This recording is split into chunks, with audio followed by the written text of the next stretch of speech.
Everybody remembers tic-tac-toe, right? Do you remember when you learned tic-tac-toe for the first time? You may not remember, but let me ask you this. You probably remember this. Who won the first game of tic-tac-toe you ever played? Not me. You didn't win. Trust me, you didn't win, right? And why? Because we didn't know how to play the game, right? When you learn how to play tic-tac-toe, you learn the little strategies involved, you won't necessarily win, but you will never lose if you actually know how to play the game. Well, money is a game.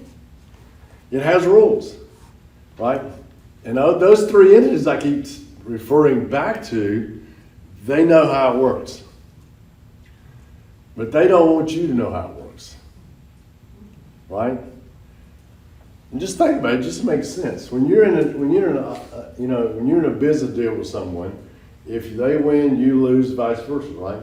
So if they can get you to believe certain things that's to their advantage, so be it. So we want to learn. I want to help you learn how money really works. So let's talk about these same issues that we talked about before with lifestyle money. And these are opportunity cost, taxes, interest on debt, this kind of thing. That's the transferred wealth that we've talked about already.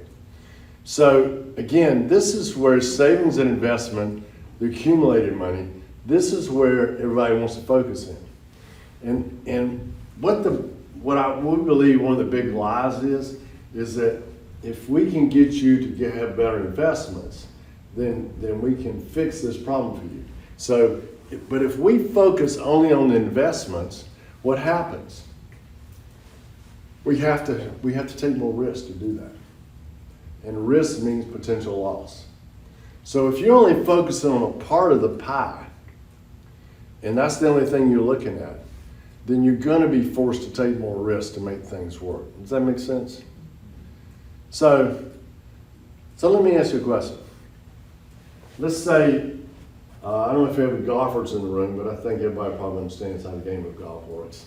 So if I was going to get you, the Masters is coming up. I'm going to give you a place to play in the Masters. You get an invitation to the Masters golf tournament. And not only that, I'm going to give you one of two things. I'm going to give you the best equipment that exists out there, the best clubs, the best ball, the best caddy, all those things. I'm going to give you all that equipment that gives you the best chance to win, right? Or I'm going to give you the knowledge and the swing of the number one golfer in the world, who happens to be Scotty, whatever. Scotty, anyway. Number one golfer in the world. Let's just say Tiger Woods. How about that? One of the best golfers in the world. So you can have the ability of the greatest golfer in the world, or you can have the greatest clubs in the world and all the technology in the world. Which would you take? Well, I've never had anybody say they want the clubs. They want to know how to play like Tiger, right? Mm-hmm. So we talk about this as a club versus swing world. This is products versus process. The financial world sells clubs. Investments and insurances, life insurance and mutual funds and stocks and bonds and real estate and all this stuff. Okay, those are clubs. Now let me tell you something. They're not good and they're not bad. There is no best investment. Let me just break that myth right now. There's no such thing. Everybody's looking for the better investment. They just are. They fit the right situation. Just like in golf, you don't stand on the first tee and use a putter. You use the driver, or if you're on par 3, you use the club that gets you to the hole, right? Every club has a particular purpose. All these investments and insurances and that, they fit a purpose. So what we want to do is fit the purpose of whatever that is to utilize the way we need to utilize it. But to do that first, we need to go out to the driving range. I need to show you how to hold the club, how to swing the club, how to make the ball go where you want it to go. Then we need to go to the golf course and we need to play the course. We need to play course. I need to show you where to position the ball on certain holes and why you want to be there, and how you want to approach the green, where you want to be on the green to be able to putt so you got a better chance to sink the putts, and those sorts of things. So you need the techniques and the strategies to be able to then use the clubs. We all need clubs. We all need all that stuff. But we need to figure out how to do that first. We need to know the strategies and the things to use that first. So that's why we talk about swings versus the club. These guys that are always talking about what to do with the accumulated wealth, they're just giving you clubs, baby. They're just selling you clubs and moving on to the next person. So here's the real thing. So if you work with me or not, what's going to happen is that your circle of wealth is going to grow probably either way, unless you just spend every penny you got. The problem is that if you don't do something about it, so is all this transferred wealth, transferred money going to continue. And let me give you an example of this. Remember the first time you got a raise? So you got a raise, you're all excited, right? 3 months down the road, when you start paying attention, you realize, what happened to my raise? It just got taken up in your lifestyle, right? And that's what I mean, is that money not paid attention to just disappears. And that's because we don't understand where this money's going and we don't know how to deal with it. So that's why we start with focusing on transferred money first. This is where you learn the strategies and how to play the game. Then we worry about accumulated money and how to actually play the game at that point. So this is kind of an analogy to show you kind of the way this thing works. So income, if you look at the spigot being an income and the amount of money you got coming in every month, and theoretically we're trying to fill up our financial bucket, all right? Well, as long as we have holes in our bucket, the transferred money being transferred away, then it's going to be hard to fill up the bucket. Does that make sense? And let me tell you that I remember thinking that if I just made X number of dollars more each month, that we'd be fine, right?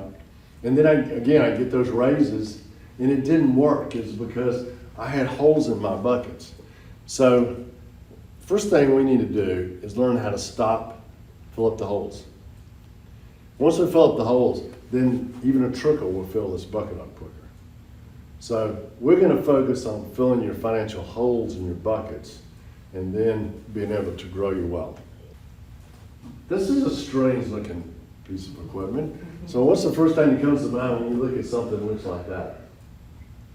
It's like a plumber on drugs or something, doesn't it? So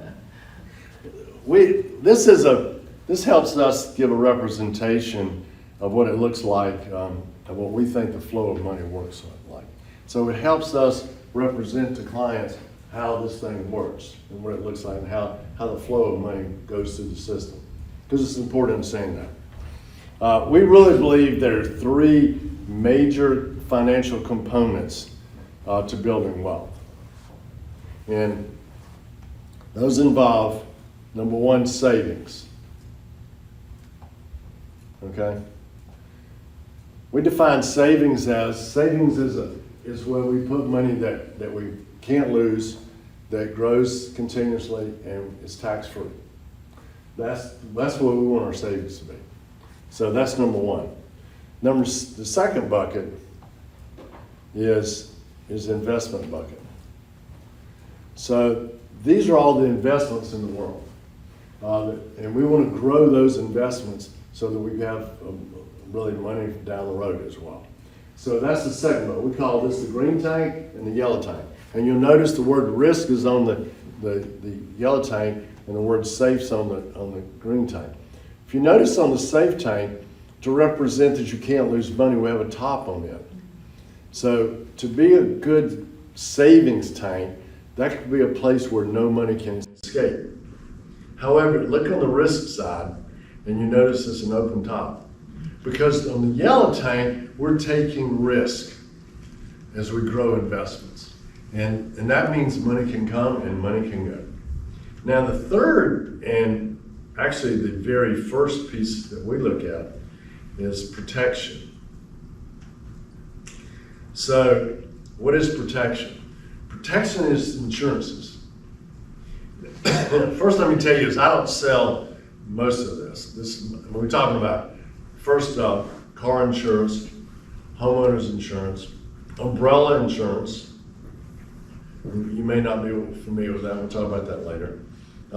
Medical insurance, certainly a big, huge issue today, having medical insurance. Disability insurance, you lose your income. How do you take care of your life? Long-term care, for those of y'all that have parents and grandparents that can't stay at home any longer. Long-term care, how that works. Then we have wills and trusts and how you deal with that. Plus life insurance. All these are insurances. And let me just explain that without proper protection over all of these other two tanks, you're not in a position to start to grow those tanks. So the first thing we look at is making sure that you have proper protection, and that protection allows you to be able to grow these tanks without being worried. Let me give a quick story. There's a couple who retired. They actually live in California. They lived up in the mountains, and their son was out of work, and so he moved in with it for a little while, and not a pretty common occurrence these days. And so one night he took the family car down from the mountain down in a little town in California, and enjoyed himself with some friends, and and driving home back up to the mountain, he got an auto accident, and he really hurt someone. They were disabled for the rest of their life. Now, unfortunately, it wasn't his car, it was the parents' car. They were not properly insured.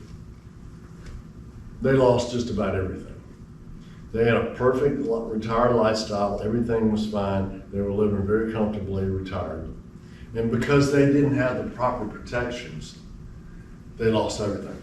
These tanks can quickly get drained the minute you get into a lawsuit where you don't have proper protection. So before we do that, we want to make sure that protection is taken care of. Does that make sense? Yes. So let me show you a little bit about how money works.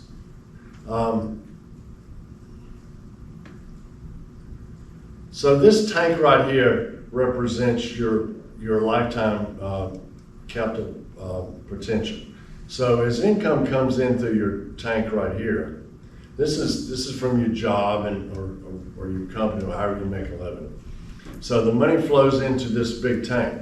Now the tank's big to represent the fact that there's a lot of money's going to pass through your hands in your lifetime. Is that fair?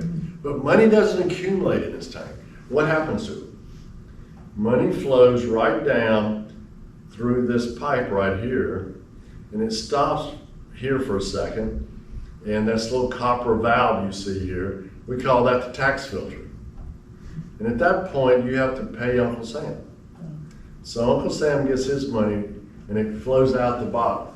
So his percentage of whatever that is going to get taken out. Then, once it's going through the tax filter, the rest of it flows right through here through your current lifestyle and flows out this tank right here, and it is gone forever.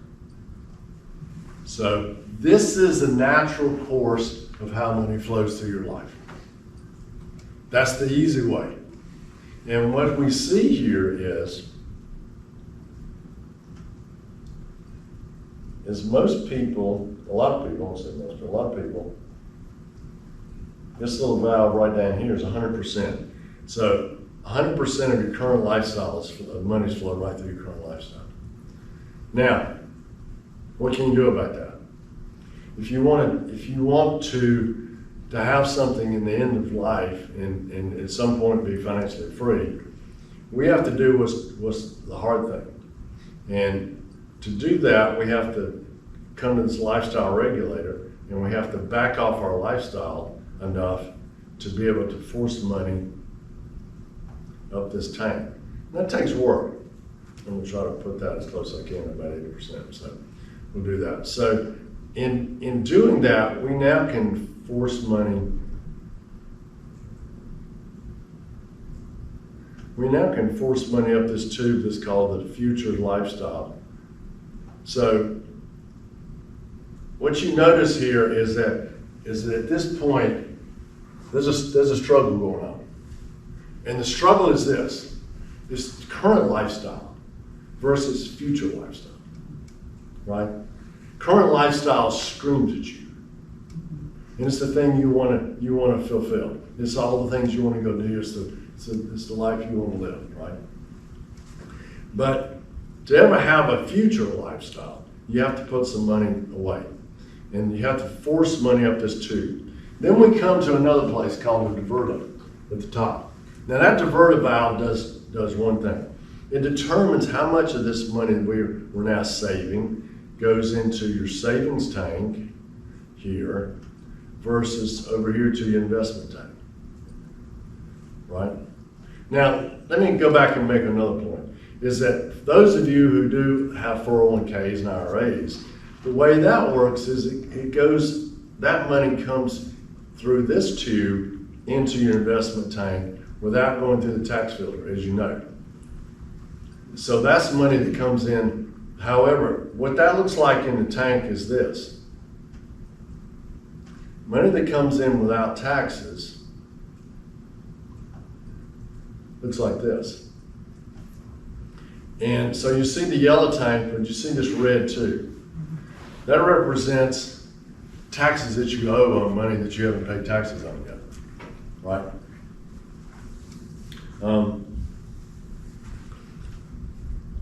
But as we try to fill up these two tanks, the important thing is that we need to get these tanks filled up so that we have a future lifestyle. One of the things that we want to try to do with clients is that we would like to see these tanks completely full when you get ready to retire, both of them. And we'll talk about the savings tank because that's one of the places most people don't have. But let me show you what this looks like. Your wealth and income potential. Let's just say that you're 50 years old, you retire at age 65, you got a current income of $100,000. You're growing your savings at about 5%, you have about $200,000, and your investment rate's about 8%. So what does that mean? That means that you have an income potential of over $2 million. In other words, during this next 15 years, over $2 million is going to pass through your hands. The question is, what do you do with that? If you look on the bottom here, it says your wealth potential is $4 million over $4.5 million. That assumes that you invest every penny at that growth rate we just looked at. That's not going to happen, obviously, right? So we can't invest and we have to live on something. But that's what you're dealing with. That's the kind of amount of money. This is huge money that you're talking about.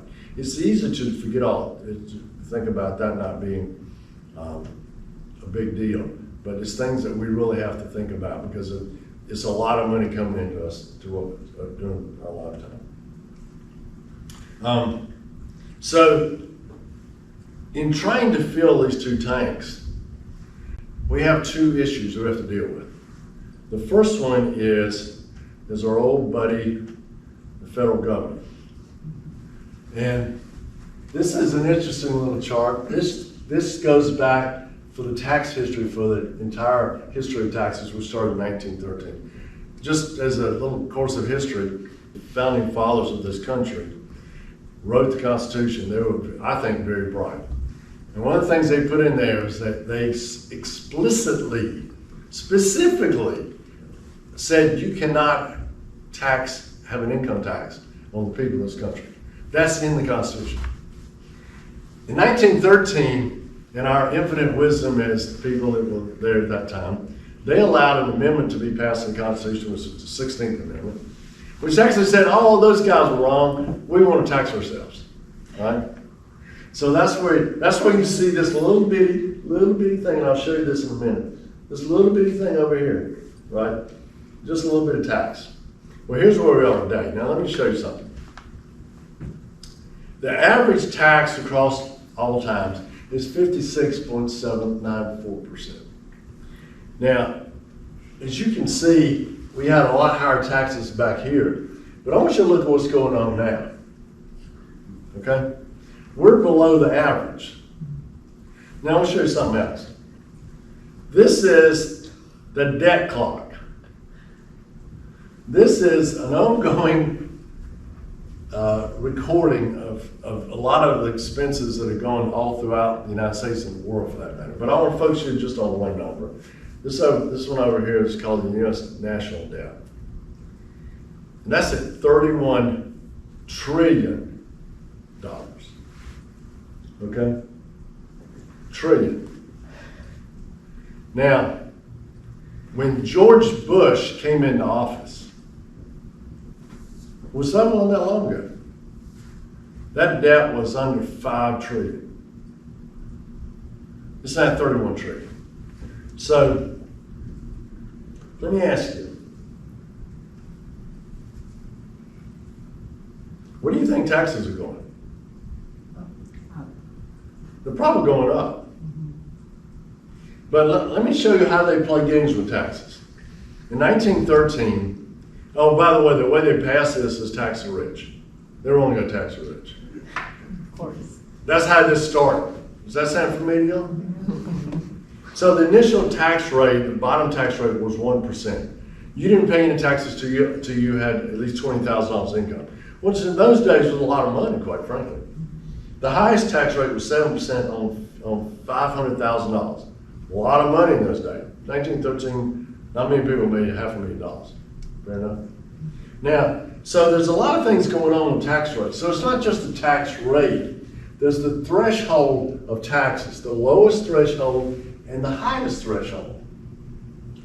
So I want you to realize, so they kept this thing about the same kept exactly the same for 3 years. Oh, by the way, they also said, even though they passed an amendment, that this would only be temporary.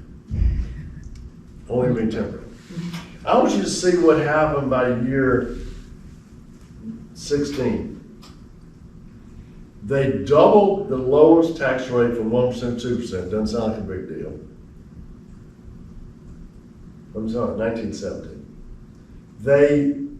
They lowered the threshold. So they started taxing people that had $3,000 worth of income. Okay, now understand, they've just added enough people in here, right? 3,000, over 2,000. So if you had $3,000 worth of income, you got taxed. Before you did not. Now keep on going. The tax rate, top tax rate went from 7% to 67%. We're talking 5 years. 4 years. In 4 years. And they raised it to $2 million. And then what did they do? They kept lowering that to $1 million next year and then dropped it all the way to $200,000. They quickly started raising rates and expanding the thresholds, picking up lower people on top, and then they started bringing it down so that you hit the higher rates of lower and lower. That's the issue of taxes. We can spend hours talking about this. But taxes is a huge issue. And let me say one thing about taxes, is that what most people don't realize is they're going to pay more taxes in retirement than they pay during their working years. And you know why that is? It's because the way we save for retirement. We're taught to save in a way that increases our tax in the later years. We're not, and everybody's pushing this, quite frankly. Even the investment advisors are pushing this. So by putting yourself in a position that you're going to pay more taxes in retirement than you are when you're working, I want you to think about something. Today, most of y'all are probably working. So if something comes up, if you had to have some more money, you could go get a second job. You could do something. Is that fair? You go work at McDonald's, weekends, you could do something, make more money. Fair enough? When you get to be 75 years old, let me tell you something. It's hard enough to get out of bed in the morning, much less to go back to work. When you retire is the worst time to be paying more taxes. But the problem is you're locked in at that point. So one of the strategies that we talk about is how to flip that little deal. Let's deal with taxes today so that we can focus on how to not paying a lot, or in some cases, no taxes. We have clients that are paying no taxes. Now, the second issue is, I've already talked to you about it, is volatility. This is how volatile the world has gotten.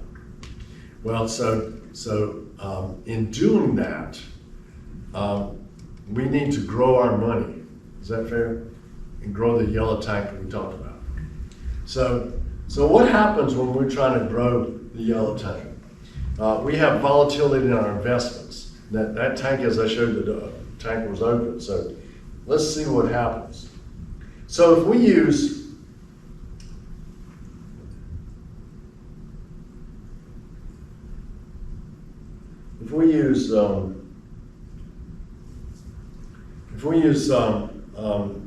I'm going to use the historic time here. Let me change this to less than 3%. It's more appropriate. So if we assume a 3% inflation rate. We say you have $1 million, your retirement age is 65, and you want to live in normal age on males 84. 5% withdrawal rate. By the way, 5% is kind of high for most people. But we're using historic market return starting in 1973. So the average over that period of time, we're taking out $50,000 every year, start with $1 million a day. If we apply an average over those numbers of years, this is what this will look like. In other words, we take the returns for all those years and we find out what the average is. Unfortunately, that's not the way life works. If you're dead, this would be fine, because what we see is a straight line, fair enough, and our money continues to grow. So what would happen if we looked at if we apply the return as it actually happened every year? So this is what really happened. Now, if you know anything about 1973, it was a major recession. So the first thing was this person lost like a quarter of their money in the very beginning. And so this is what this thing will look like. They would have run out of money by 82 years old.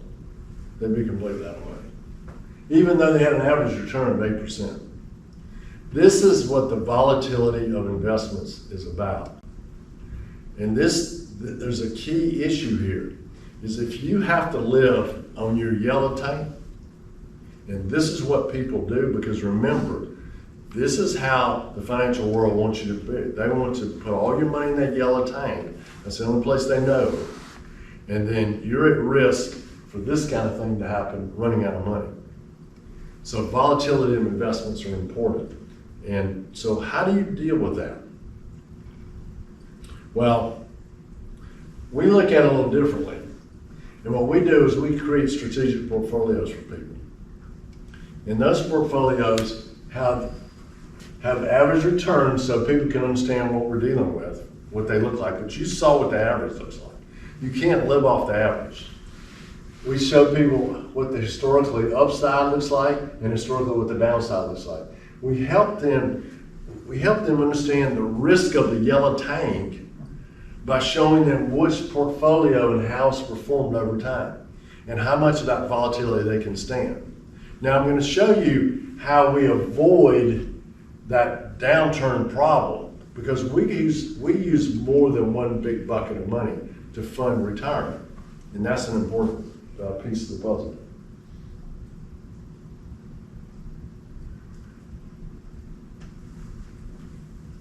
So here's our yellow tank, and we have some investments there that are taxable, and we have some investments that are non-taxable. Okay, Well,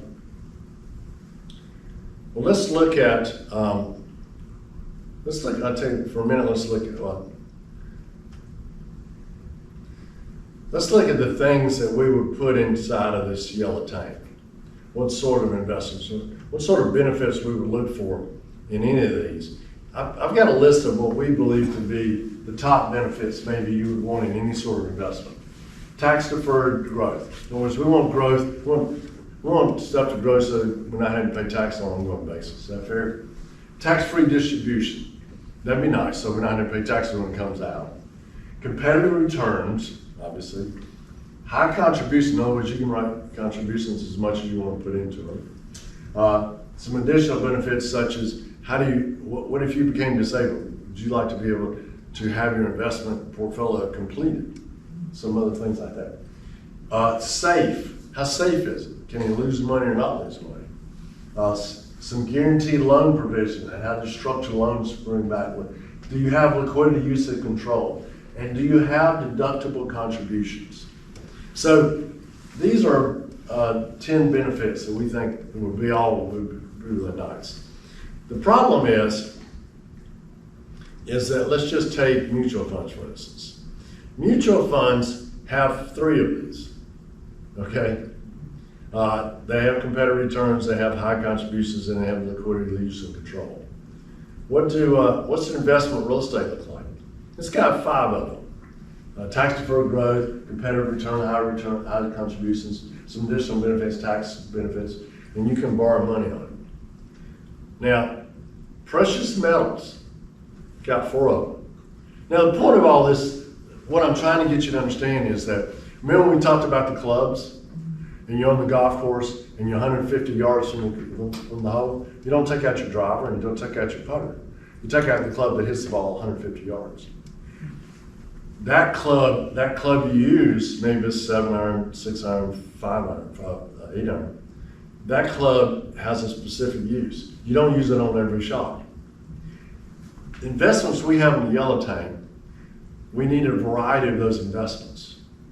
And depending on what we're trying to do, and I showed you the way we create portfolios, we put the things in those portfolios to create the types of returns and to deal with the amount of volatility we're willing to deal with. So there's no one perfect investment. Does that make sense? Now I want to talk to you about the savings tank. Again, we got the same benefits. But here's the savings tank is pretty unique because most people have no savings. They may have some emergency funds that have to keep around, right? A little bit of money if the car goes bonkers or whatever. But and the financial world doesn't talk to you about savings because the way we define savings, they can't produce. We define saving is that it grows tax deferred. You can take money out income tax free. You can't lose money. And oh, by the way, it's actually protected. We have a way to have it protected from creditors. So even if you're sued, the money can take that money. We want a source of funds that have the ability to, that's the way we define it. So what does that mean? What do we find to do that with? How does that fit with these benefits? So cash, well, owning cash only has about 5 of the 6 of those benefits. And the problem is it has no return whatsoever. So cash doesn't really fit the whole criteria. Certificates of deposit, it's even worse. These are all banks. And oh, by the way, interest rates are up. Have you noticed interest rates are up? Go to your bank and see what your bank's paying you. Squat. The bank's paying you squat. You know interest rates are up. So certificates of deposit don't fit the bill. Fixed annuities, same thing. Way underperforming. Money markets, same thing. Life insurance, I mean, that's only if you die. And savings accounts. So the problem is we don't have anything that we feel like that really fits this bill in handling this deal. So how will we do that? Well,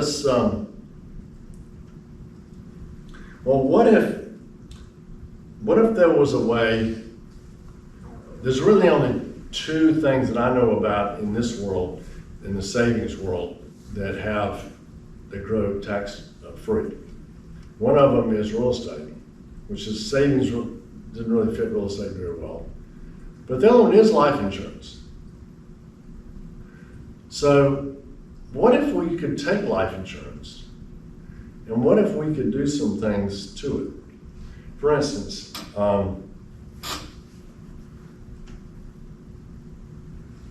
what if we had the ability to create a life insurance contract that allowed us to have the benefits that we just talked about? That money could flow into that savings tank and start growing it in a way that allowed you to have money to be able to make major purchases. That you had access to it to borrow the money if you wanted to. But here's the key, and what you just saw is, what if you could borrow against it and allow this to continue to grow? So that you're not stopping the growth of the money, even though you're using it as collateral. What if there was a way to do that? Because here's some key financial concepts you need to understand. You finance everything you buy. There is no such thing as paying cash in the sense of what we understand it to be. Because when you pay cash for something, remember what happens with opportunity costs?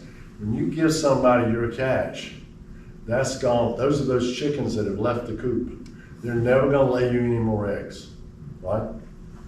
So paying cash is an expensive way to solve this problem.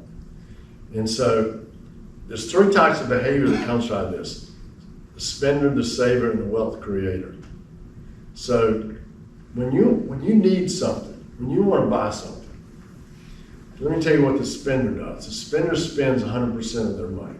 They're not saving any money. So when they get ready to buy something, they have no collateral. So the only option for them is credit. And what happens with that is that they borrow money, they have to pay interest, and they borrow it back. So that becomes a drag on future lifestyle. When you have no collateral ability and you have no savings, and you have to go borrow money for a car, you are now putting handcuffs on your future savings. And that's the only way. So what happens with a spender is they're constantly going into debt and coming out of debt, going into debt and coming out of debt. So what's a saver look like? Well, a saver is a lot more judicious about this. So what a saver does, they save for the future, save extra for the current expenses. So they are forcing some money to save in their investments, right, or wherever. And so they've got the ability to then have some money when they get ready to buy something. So they then start to pay cash to avoid the interest on their debt. So what happens is then they drain this tank. So what goes on is every time they need something, they wait, save up the money, and then they drain the tank. Now, that's what a lot of us are taught to do, because that's the more responsible thing to do, rather than being the spender, where you never have anything and all you're doing is putting yourself in a position of having to drain it, being in a position where you're in debt all the time. So this looks like a good position to be in, except there's a better way, what we call the wealth creator. The wealth creator is someone who saves about necessary for retirement. They do the same thing, except they're putting money in savings as well. So when they get ready to diversify the accounts, so they have different, so when they get ready to grow, to need something, what do? They use the collateral, but they continue but what they're collateralizing continues to grow.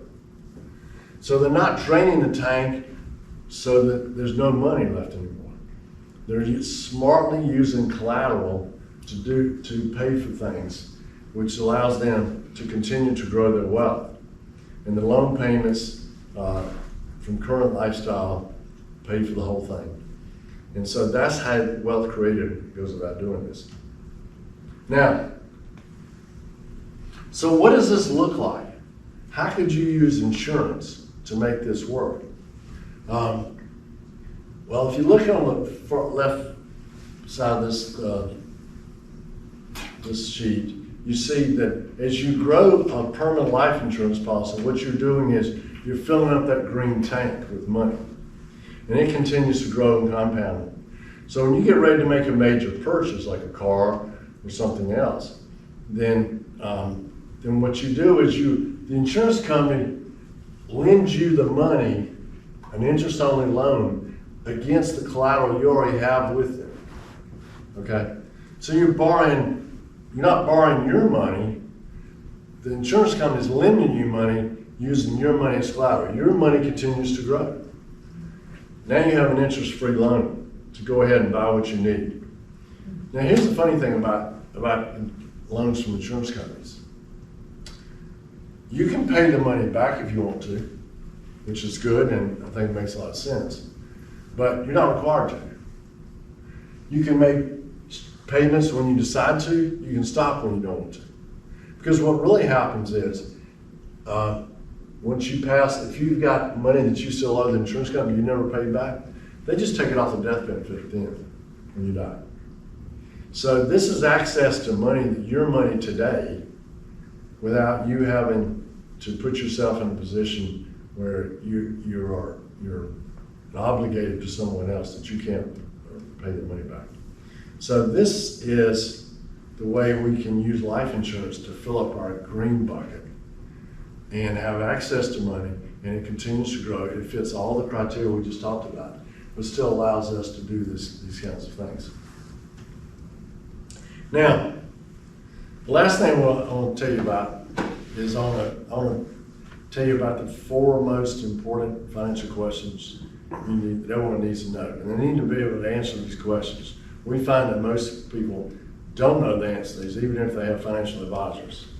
The first one is, do you know the rate of return you need to be earning on your savings and investment dollars so that you can live the lifestyle you're now presently living when you're retired, and accounting for inflation? Do you know what that rate is? How much do you need to be making?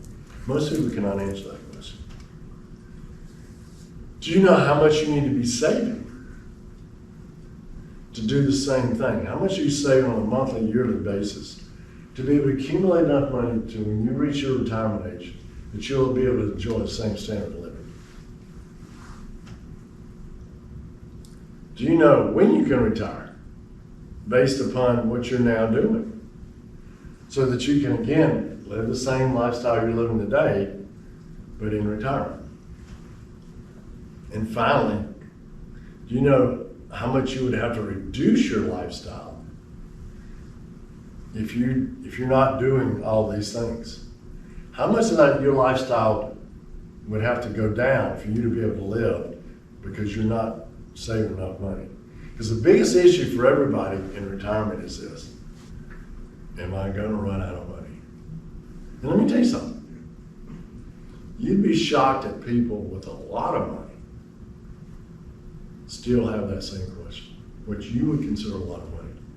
Everybody worries about that. Virtually everybody. Maybe not Bill Gates, maybe not Elon Musk, I don't know. But a lot of people worry a lot about this because they don't have the answers to this. So, how do we answer these questions? So, what we can do is we walk the clients through this. And it's a really quick little experiment, and we do this on an ongoing basis with clients so that they can see where they stand. I've preloaded some information in here just so we've got Jack and Jill Uphill here to talk to fill out some information. I'll show you what their information looks like. So Jack and Jill Uphill, Jack makes $100,000 a year, and Jill makes $75,000 a year, and they're both 50 and they want to retire at 85, I think is what we put in here. So we show them as Jack's got $100,000 in his 401k, Jill's got $50,000 in hers, and they got a taxable investment account of $200,000. And what we did, we just used, again, we've just used market returns. And we're assuming that they're both putting away 5% of their income and their 401ks. And we're also assuming that they're putting away 5% on top of that into their taxable account. So that's what the numbers look like. So Jack and Jill own a house. They got a mortgage on that house, which will be paid off at the year they retire. Their house is worth $500,000. It's growing at 3% interest rate. We didn't add anything else. We could have put in all kinds of things, but we just make it simple. We could have added, college educations and things we need money for. The last thing was, what is their lifestyle? Well, currently, because of what they're saving, they're spending about $94,000, $95,000 a year. And so that's the lifestyle that we've established. But we also put a 3% rate on that. So what does this look like for them? So let's see what these tanks look like. So this is their lifetime potential. This is where they are today. And what this looks like, their lifetime income potential is over $3 million. And so how does this fare? What's the answer to these questions for them? Well, the answer to the question, at age 65, their lifestyle, because we're inflating it 3%, realize that, let me back up. That's $94,000 of today's income.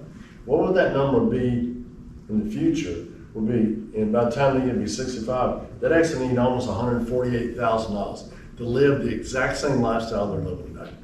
Does that make sense? Yes. Just 3% inflation. We're at over 6 right now, guys. Yeah. How much money will they have? They have over $1 million. That's a lot of money. They'd have over $1 million going into retirement. Their net worth would be even bigger because that includes their house. Almost $1.9 million. They're at age 65.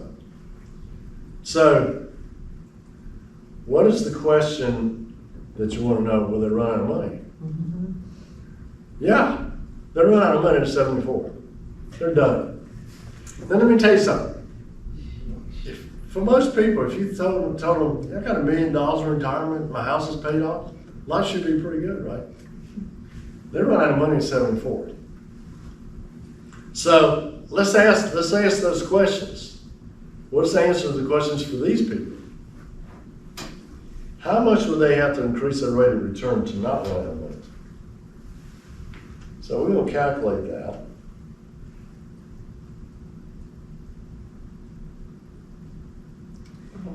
Rate of return, they'd have to raise to be able to 13%.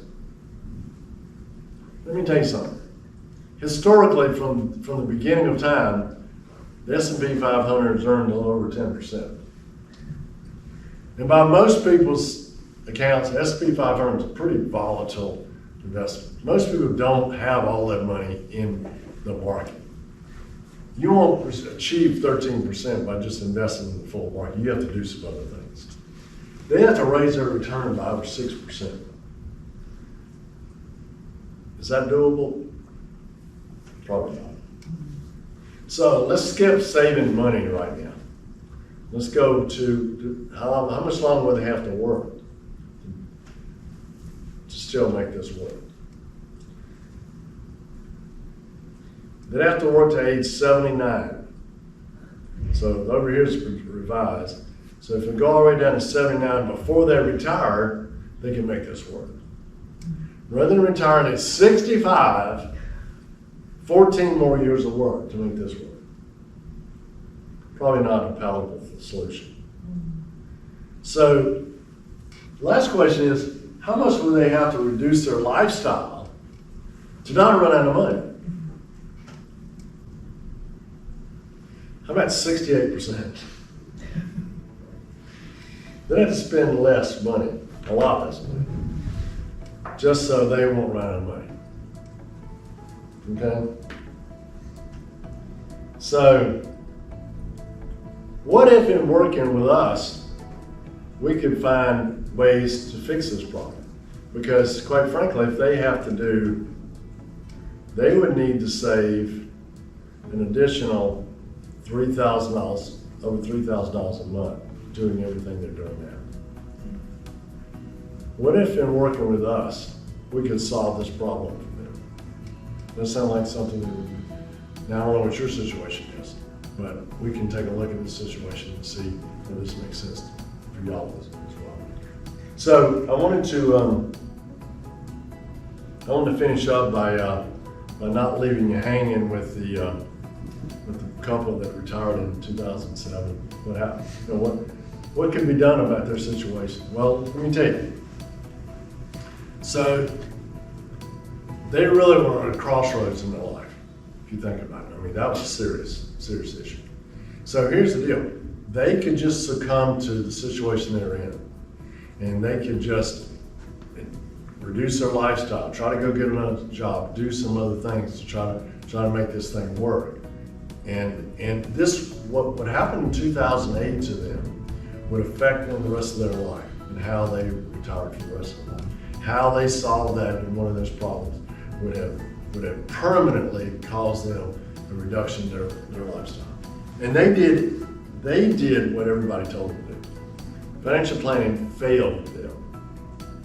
Or if they could have found someone that actually could teach them how to swing the clubs better, how to create strategies.